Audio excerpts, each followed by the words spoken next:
All right, people, back. You probably saying, "Where's the leather jacket?" Don't worry, the leather jacket will come back, and pretty soon I'll have to take it to the cleaners sometime next week and get it cleaned. You know, those you just can't throw in a washer machine and wash away. You'll destroy a pretty good badass leather jacket. Those you have to actually legitimately take to a cleaners, and that can cost me some dollars. So, yeah. Now, today's YouTube video is going to be Sex Talk 101, episode 34, Why the Girl Code is Dead. Now, you see, men will watch my channel because men watch my channel, but a lot of women might want to watch this channel, and some women might thumbs down this video after they see it. You know, some black women, some white women, some Latino women. You know, women, period, might thumbs down the video, and then there's some women that might actually say, no, I'm not going to thumbs down the video or dislike the video. I'm actually curious what this intelligent bad boy has to say. Now, the reason why the girl code is dead is because there's this thing that's been going around for the past 15, 16, 17 years. You know, somewhere in those late 80s, early 1990s, but it didn't take place until almost all of the 2000s, because it's now 2019. So one, you can argue at this point, it's going to be 20 years in the making. Right now, it's 19 years in the making. But when we get to 2020, it will be officially 20 years in the making. And that is this rule that all YouTubers talk about. You've heard Solo TV 84 talk about it. You've heard Ringo TV Raw, O'Shea Duke Jackson, Andrew 10126. I don't know if Tyrone Magnus talked about it. I know Tommy Sotomayor talked about it. And that is called 80% of women chasing 20% of the rich elite. Even Big Boss Cal 83 himself has talked about this on YouTube. You know how Big Boss like to say, the elite, you know. But what they don't tell you is that even though 80% of women are chasing after 20% of the rich and famous elite, a lot of these women will stab each other in the back just to have the opportunity to get with someone that has money, looks, and status. Just to get with someone that's rich and famous. Let's think of someone I'm going to use three prime examples. I'm going to use one that's an athlete, I'm going to use one that's in music, and I'm going to use one that's an actor. So the first one's going to be Tom Brady. He is a professional football player. We all know who Tom Brady is. 5-time Super Bowl champion, won 5 championships.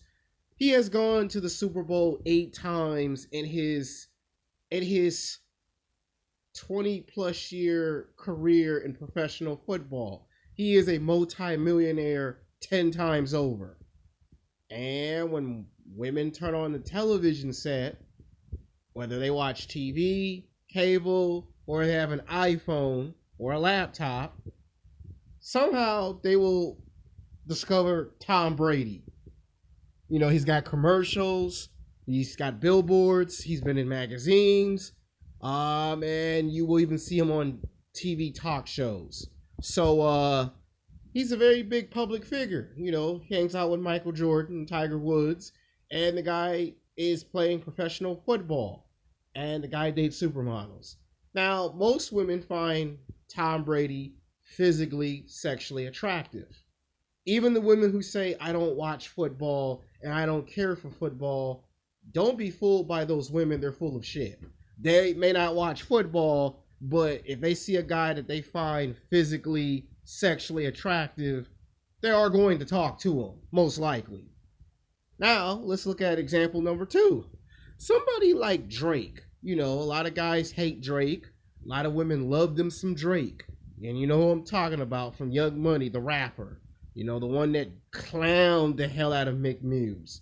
Anyway, they love them some Drake. Black women love Drake. White women love Drake. Some Latino and some Asian women love them some Drake.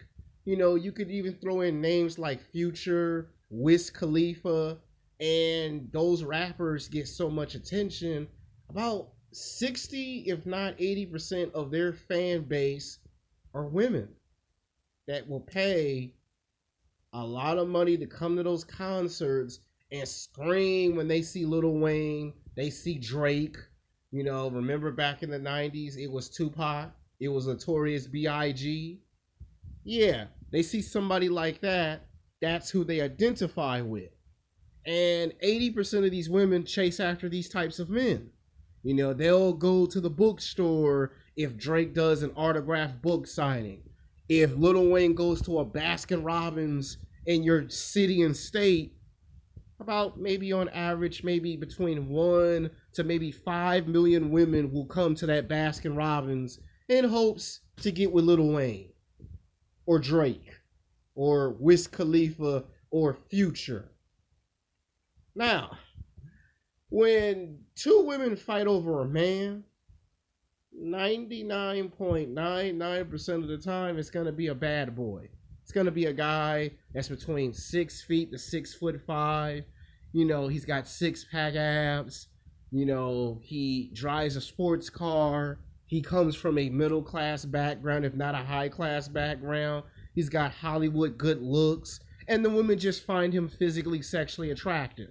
And as they love to say in the hood, he knows how to blow that back out. And women will stab other women in the back. Whenever this guy comes into the room, the whole room is quiet. Nobody talks. No one speaks. They start pointing. That's the guy that blew out such and such's back last night. You know, this guy's on social media. They'll talk about him on Facebook, Twitter, Instagram, because he's the shit. Like me, I'm the shit. Well, he's the shit. And when you become the shit, everyone talks about you. You know, people talk about you in a good way, put you in a positive light. Some people talk about you in a bad way and put you in a fucked up light. But by the end of the day, you are being talked about. You know, a girl could be at work and 5 girls could be on their break and they could be talking about the same guy. Now, that guy might come in to talk to just one girl, but all 5 girls are talking to the same guy. And then these girls can't wait to get off of work. If they work from 6 o'clock in the morning per se, and they get off at 2 or 3 o'clock in the afternoon, they're going to try to go get their hair done, their nails done, their toenails done. They're going to try to get a pedicure. They're going to try to go to the gym and get their body in athletic shape for the guy that they think they're going to be able to lock down. And this guy doesn't just go to one place and attract all this level of attention. He might go to 5 or 10 different places and attract this level of attention. And then sometimes this guy might be gone for about 2, 3, 4, 5, 6 months. And then he comes back to the store and here comes that same level of attractiveness all over again. Now, girls will do crap like, well, I'll lie to my girlfriend and say we're going to the movies. And then trick the girl and say we're not going to the movies, we're going to go to the mall Friday night. And then that girl actually goes to the mall while the rest of them go to the movies. And the whole entire time, the main chick, all she's trying to do is get her hands on the bad boy. So she's going to stab her girlfriend in the back for the sake of getting with the bad boy. So then the girl goes to the mall and she's at the mall for 2 hours. She doesn't see the rest of her girls. And sooner or later, the realization has got to kick in like a bitch. You've been stabbed in the back. So she laughs and plays it off when she gets the text message. We changed our mind at the last minute. We're going to the movies. And the girl go, okay, bitch, that's strike one. So then maybe a week later they go, okay, this time we're really going to go to the mall and the movies. And sure enough, she goes to the movie theater. They didn't watch the movie in the daytime. They watched the movie at nighttime and then decide to come to the mall where there's an hour or 2 hours before it closed.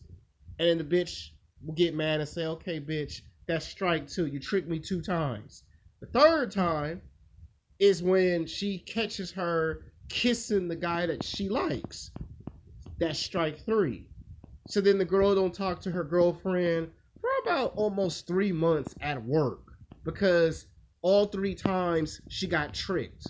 And it has something to do with the guy that came into the store and bought some clothes from them. And she can't believe that she got tricked. So she goes 3 months not talking to her girlfriend. And her girlfriend goes, you got to get over it at some point. You know, she'll say, I'm fine, I'm okay. And then when she sees that you have a boyfriend, and this is actually fucking comedy to me. I mean, I'm the bad boy. Remember, call 8100 Bad Boy Effect. That's 8100 Bad Boy Effect. It's actually comedy to me because when the girl sees that she has a boyfriend, she does exactly what you see in those movies and those television dramas. I'm gonna screw your man for revenge. And the girl finds out about it when she come home from work and go, how dare you screw my man? And the girl who's doing the screwing or whatever goes, how dare you? You stabbed me in the back not once, but 3 times. That was so I could date the bad boy. But you already had a man. And you see, this is where the fight begins between women. So then, you know, you get the, I'm going to pull your hair. Bitch, I'm going to set your hair on fire. Bitch, I'm going to kill you. You get all this damn crap. And then you see these women will fight each other at the hair salon. These women will go to the same mall and will show off to each other. And then to put the nail in the coffin, they'll go on Facebook or Twitter or Instagram and talk trash about each other, not realizing that the guy that they're chasing, he's actually watching all of this shit because it's comedy to him too. Until he finally has to set the record straight and say, ladies, and this one's really funny. Someone else might not find this funny, but some people find this funny until the guy either tells them he's either gay, single, or he's already been taken. And it blows their fucking mind when they find out that this bad boy is exactly the bad boy they didn't expect. And then a lot of times they can't fathom it. You fought over this guy only to find out this guy's gay. Or if he's not gay, he's already married with children. Now, sometimes this stops women. And then you got some women that don't care if you're married with children. They'll still pursue you. And then the wife would want to beat the living hell up out of the girl. Because the girl will go, he told you he married with kids. And then, you know, they go, bitch, you don't tell me what to do. Now you're getting your ass whooped by the wife. You know, this shit show up on the news, show up in magazines. Now you might say, why am I making this video? Because I'm trying to explain to a lot of people that the girl code is dead. And the reason why the girl code or the sisterhood is dying is because when they say 80% of women are chasing 20% of the men, they're trying to say that 80% of women, as in black women, white women, and some Latino women, are trying to chase people that play, or should I say chase men that play professional basketball, football, baseball. You know, George Clooney, that's an actor, a producer, a director, and they reject 80% of the men that they don't deem physically, sexually attractive. And then you see what the results are. And when people tell you that's not true, the numbers are exaggerated and blown out of proportion, they probably are. But by the end of the day, we all can agree on one thing. Some of these women are women you go to school with, work with, you went to high school and college with, that you know do this type of bullshit ass behavior. And then when these females chase these men, they're all chasing the same guy. And then they fight over the same guy. But here's the funny part is, neither one of them actually get with the fucking guy. It's actually fucking hilarious. I mean, I'm serious. I mean, if you're a man, you're probably going to laugh your ass off because you know I'm telling you the truth. You've had a friend in high school or in college that was a girl who actually thought she had a chance to get with the jock, only to find out she got to fight 5 other girls to get with the jock. It's actually comedy when you think about it. So I made this video before I get a haircut because, you know, my hair is a little jacked up. Next time I come on camera, I'll give you a better presentation, appearance-wise. Cause I know, I know a lot of y'all like, damn, Alex, fix your hair up. And we're gonna fix our hair up in an hour before I go hit the gym. Until next time, peace.